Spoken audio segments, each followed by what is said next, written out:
Oke, bismillahirrahmanirrahim. Assalamualaikum warahmatullahi wabarakatuh. Untuk pembelajaran matematika hari ini kita akan belajar tentang bangun ruang. Ya, sebelumnya kita berkenalan dulu dengan bangun ruang itu apa. Ya, bangun ruang adalah bangun 3 dimensi yang mempunyai ruang atau isi dan dibatasi oleh sisi. Oke, nah untuk hari ini kita akan belajar dua bangun ruang. Yang pertama adalah prisma dan yang kedua adalah tabung. Jadi hari ini kita hanya fokus pada dua bangun ini saja. Oke, kita lanjut.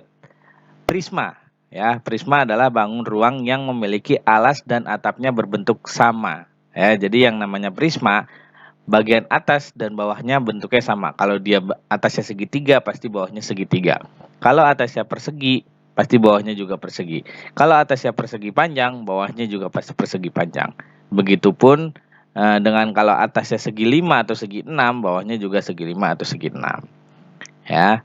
Nah, untuk ciri-ciri dari prisma ada 3 ya. Yang pertama, dua sisi yang sejajar dan kongruen disebut alas dan atap. Ya, dua sisi yang sejajar dan kongruen disebut alas dan atap. Jadi atas dan bawahnya kongruen dan bentuknya sama.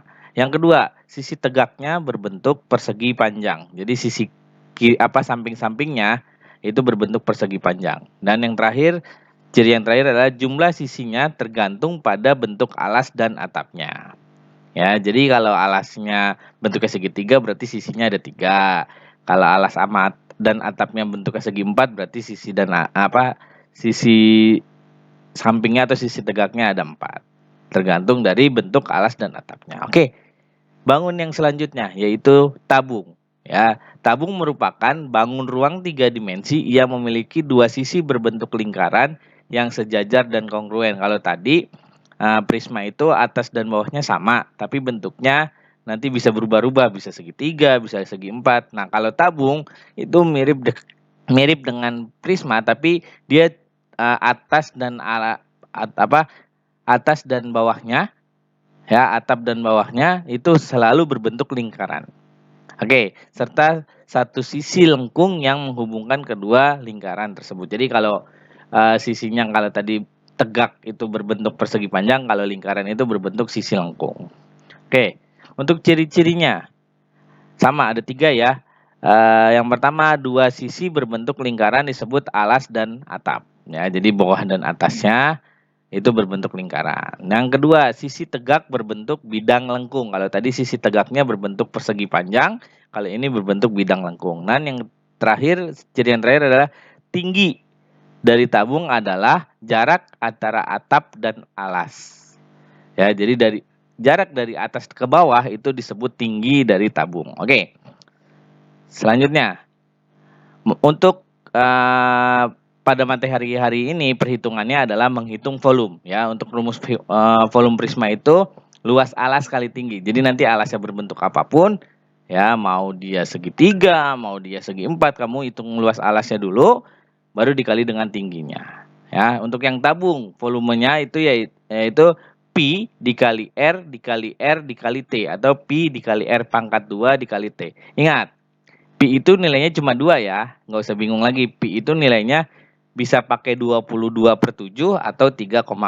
Tergantung nanti dari panjang jari-jari atau panjang diameternya. Bisa dibagi 7 atau tidak. Oke, kita langsung masuk ke dalam contoh soal. Oke, contoh soal yang pertama. Jika sebuah prisma segitiga memiliki luas alas 20 cm persegi atau cm pangkat 2 dan tingginya adalah 12 cm, maka tentukanlah volumenya. Ya, nah yang pertama pastikan kalian tulis dulu apa yang diketahui dan apa yang ditanyakan baru menjawab. Ya, supaya tidak bingung. Nanti supaya tahu arahnya mau kemana nih soal. Ya, biasakan kalau mengerjakan soal matematika, tulis dulu apa yang diketahuinya dan apa yang ditanyakannya baru mengerjakan soalnya. Oke, yang pertama yang diketahui adalah luas alasnya yaitu 20 cm pangkat 2 dan tingginya adalah 12 cm.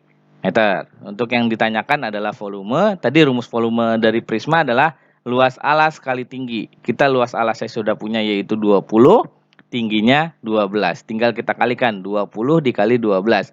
Hasilnya adalah 240 cm. Ingat, kalau volume itu pangkatnya 3 ya, sentimeternya ya. Sentimeter pangkat 3. Oke, selanjutnya untuk contoh soal yang kedua yaitu kita menghitung volume tabung ya. Jika sebuah tabung memiliki panjang jari-jari 10 cm dan tinggi 15 cm, maka tentukanlah volumenya. Oke, kita tulis dulu apa yang diketahui di sini. R. R itu jari-jari yaitu 10 cm. Dan T itu adalah tinggi. Tingginya itu adalah 15 cm. Ya, terus di sini ada nilai pi ya, itu saya lupa nulis lambangnya, itu yang 3,14 adalah pi. Ingat, kenapa Pak pi-nya pakai 3,14? Kita lihat panjang jari-jari dan tingginya. Ya, itu bisa dibagi 7 atau tidak. Karena di sini panjang jari-jarinya 10 dan tingginya 15, sama-sama tidak bisa dibagi 7, berarti kita pi-nya menggunakan 3,14. Kecuali di salah satu antara nilai jari-jari dan tinggi itu bisa dibagi 7, baru kalian pi-nya menggunakan 22/7. Jangan bingung lagi ya. Nah, untuk selanjutnya yang dicari adalah volume. Volume itu rumusnya adalah pi dikali R dikali R dikali T. Ya, tinggal kita masukkan nilainya, pi-nya adalah 3,14, R-nya adalah 10, ya, dikali 10 lagi karena R-nya 2 kali, baru dikali T, T-nya 15. Dan hasilnya adalah 4170 cm pangkat 3. Oke, selanjutnya. Seperti biasa, setiap pembelajaran saya akhiri dengan tugas. Di sini ada 4 soal tugas dikerjakan. Dan jangan lupa disalin juga materinya. Ya, untuk soal yang pertama, sebuah prisma segitiga memiliki alas berbentuk segitiga dengan luas alas 12 cm persegi. Jika tinggi prisma adalah 12 cm, maka hitunglah volume prisma tersebut. Ingat ya, jangan lupa ditulis apa yang diketahui. Yang kedua, sebuah prisma segi 4 memiliki alas berbentuk persegi dengan luas alas 40 cm persegi. Jika tinggi prisma adalah 20 cm, maka maka hitunglah volume prisma tersebut. Oke, selanjutnya yang ketiga.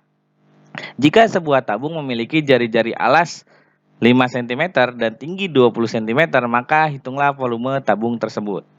Yang terakhir, sebuah tabung memiliki jari-jari alas 21 cm dan tinggi 30 cm, maka hitunglah volume tabung tersebut. Jadi di sini ada 2 soal prisma dan 2 soal tabung. Jangan lupa dikerjakan, jangan lupa disalin materinya. Jika ada materi yang masih belum paham, nanti kita bahas di pertemuan selanjutnya. Saya akhiri pertemuan hari ini. Assalamualaikum warahmatullahi wabarakatuh.